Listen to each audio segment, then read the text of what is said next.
Page 48 അവസാനത്തെ ചോദ്യം. ചോദ്യം 8.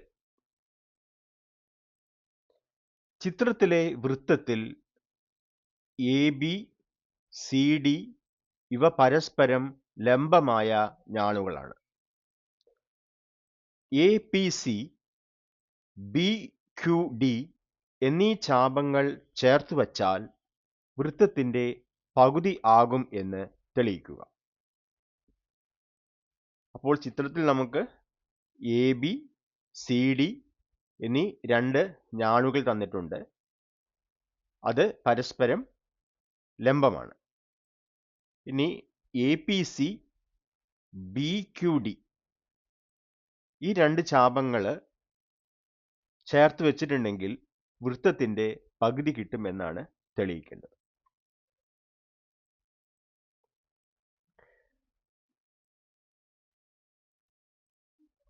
അപ്പോൾ നമ്മുടെ ഈ ചിത്രം നോക്കൂ. ഇവിടെ AB, CD എന്നീ ഞാണുകൾ പരസ്പരം മുറിച്ച് കടക്കുന്ന ബിന്ദു X എന്ന് എടുക്കാം.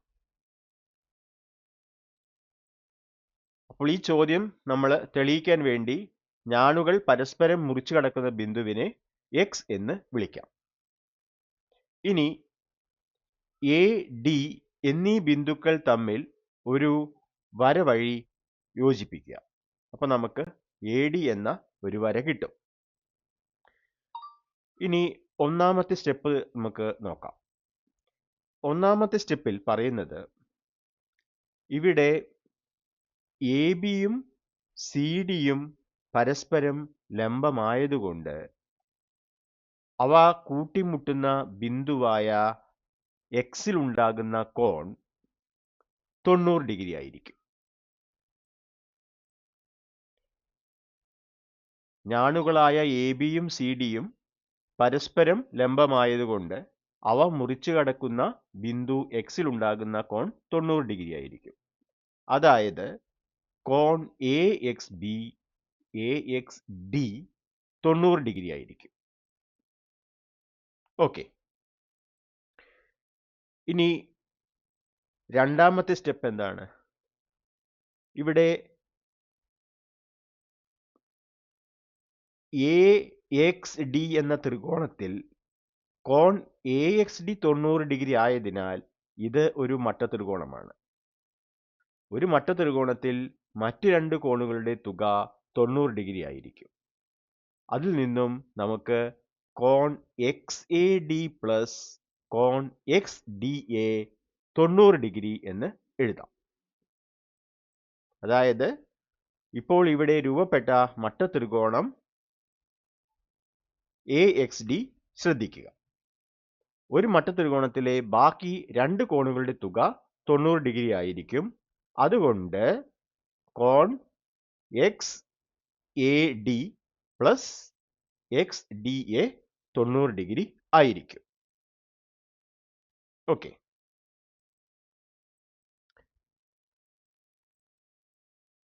ഇനി നമുക്ക് ഇവിടെ രണ്ട് കോണുകളുണ്ടല്ലോ, കോൺ XADയും കോൺ XDAയും.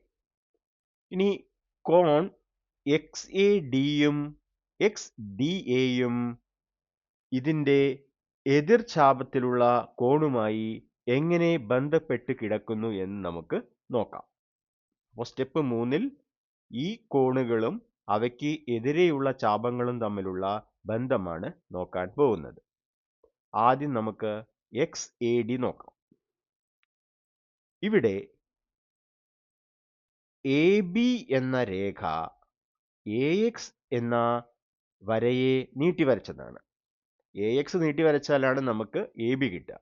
അപ്പം നമുക്ക് ഇവിടെ കോൺ XAD എന്ന് പറയുന്നതും കോൺ BAD എന്ന് പറയുന്നതും തുല്യമായിരിക്കും. ഓക്കെ. അപ്പോൾ നമ്മൾ BAD എടുക്കുകയാണെങ്കിൽ ആ കോണ് ഉണ്ടാകുന്നത് ഏതാണ്? അതിൻ്റെ എതിർ ചാപമായ BQD കാരണമാണ്. അപ്പോൾ നമ്മുടെ കോൺ XAD ചാപം ബി ക്യു ഡിയുടെ കേന്ദ്രകോണിന്റെ പകുതിയായിരിക്കും. അതായത് കോൺ എക്സ് എ ഡിയും കോൺ ബി എ ഡിയും തുല്യമാണ്. കാരണം എ എക്സിന് നീട്ടി വരച്ചാലാണ് നമുക്ക് എ ബി കിട്ടുക. അതുകൊണ്ട് അവ രണ്ടും തുല്യമായിരിക്കും. ഇനി ഈ കോണ് വൃത്തത്തിൽ ഉണ്ടാക്കിയിരിക്കുന്നത് ഏതാണ്? ചാപം ബി ക്യു ഡി ആണ്. അതുകൊണ്ട് ഈ കോണ് ബി ക്യു ഡി എന്ന ചാപത്തിന്റെ കേന്ദ്രകോണിന്റെ പകുതിയായിരിക്കും. നമുക്കത് എങ്ങനെ എഴുതാം? കോൺ എക്സ് എ ഡി സമം അര ഇൻറ്റു ചാപം ബി ക്യു ഡിയുടെ കേന്ദ്രകോൺ. ഇതേപോലെ നമ്മുടെ കോൺ എക്സ് ഡി എ, ഇവിടെ ഡി എക്സ് എന്ന വരയെ നീട്ടി വരച്ചതാണ് ഡി സി. അതുകൊണ്ട് എക്സ് ഡി എയും അതേപോലെ കോൺ സി ഡി എയും തുല്യമായിരിക്കും. ഇനി ഇപ്പൊ നമ്മളിവിടെ എ ഡി സി കോൺ അത് ഉണ്ടാക്കിയിരിക്കുന്നത് എതിർചാപമായ എ പി സി ആണ്. എ ഡി സി എന്നുള്ളത് കിടക്കുന്നത് ഇവിടെയാണ്. അതുകൊണ്ട് അതിന്റെ എതിർചാപം എ പി സി ആണ്.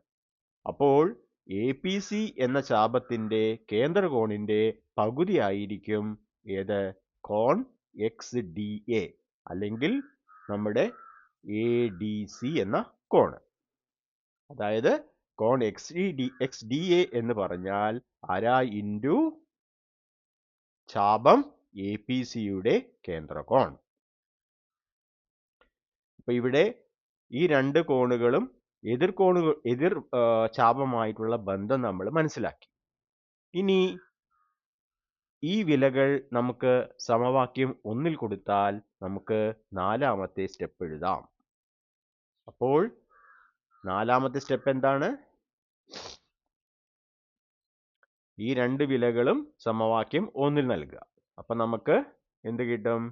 കോൺ എക്സ് എ ഡിക്ക് പകരം അര ഇൻറ്റു ചാപം ബി ഒ ഡിയുടെ കേന്ദ്രകോൺ പ്ലസ് കോൺ എക്സ് ഡി എക്ക് പകരം അര ഇൻറ്റു ചാപം എ പി സിയുടെ കേന്ദ്രകോൺ. അതെന്തായിരിക്കും? 90 ഡിഗ്രി ആയിരിക്കും. ഇതിലിപ്പോൾ ഈ 1/2 പൊതുവാണല്ലോ. അതുകൊണ്ട് നമുക്ക് അതിനെ വലതുവശത്തേക്ക് എടുക്കാം. അപ്പൊ നമുക്ക് എന്ത് കിട്ടും? ചാപം ബി ഒ ഡിയുടെ കേന്ദ്രകോൺ പ്ലസ് ചാപം എ പി സിയുടെ കേന്ദ്രകോൺ സമം 90 ഇൻറ്റു 2, അതായത് 180 ഡിഗ്രി എന്ന് കിട്ടും. അതായത് ചാപം എ പി സിയും ചാപം ബി ക്യു ഡിയും കൂട്ടുന്ന സമയത്ത് നമുക്ക് എന്താണ്? 180 ഡിഗ്രി കിട്ടുന്നുണ്ട്. ഇതിൽ നിന്ന് നമുക്ക് എന്ത് നിഗമനത്തിലെത്താം? ഇതാണ് നിഗമനം. രണ്ട് ചാപങ്ങളുടെയും കേന്ദ്രകോണുകളുടെ ആകെ തുക 180 ഡിഗ്രി എന്ന് കിട്ടി. ഒരു വൃത്തത്തിന്റെ ആകെ കേന്ദ്രകോൺ 360 ഡിഗ്രിയാണ്.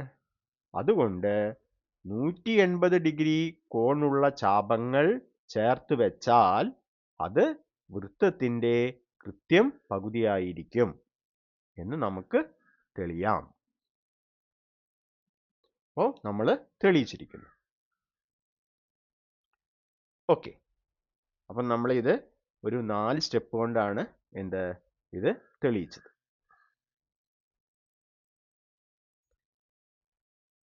ഇതിപ്പോ എല്ലാവർക്കും ക്ലിയർ അല്ലേ? ഓക്കെ, അപ്പോൾ കൂട്ടുകാരെ, വീഡിയോ ഇഷ്ടപ്പെട്ടാൽ നിങ്ങൾ ലൈക്ക് ചെയ്യുക, നിങ്ങളുടെ ഫ്രണ്ട്സിന് ഷെയർ ചെയ്യുക, നമ്മുടെ ചാനൽ സബ്സ്ക്രൈബ് ചെയ്ത് സപ്പോർട്ട് ചെയ്യുക.